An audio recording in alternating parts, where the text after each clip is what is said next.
Experiencing issues with your iPhone 17 or 17 Pro Max silent ring switch?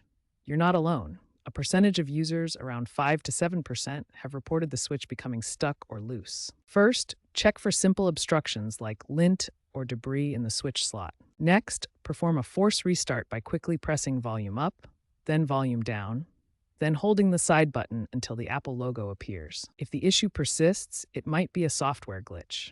Go to Settings, Accessibility, Touch, and enable Assistive Touch as a temporary on-screen toggle. These steps often resolve minor issues. If not, proceed to the next section for more advanced fixes. If basic troubleshooting fails, a software reset might help. Navigate to Settings, General, Transfer or Reset iPhone, Reset all settings. Note that this will reset preferences but not erase data.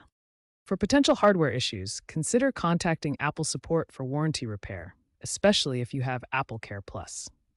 Third-party repairs are also an option, costing around $50 to $150, but be aware of warranty implications.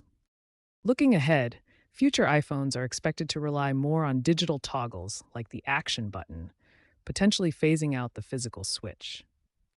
Until then, regular cleaning and avoiding extreme conditions can prevent future problems. Remember, a faulty switch can be a symptom of broader manufacturing issues, so document your experience and stay informed about potential Apple updates or repair programs.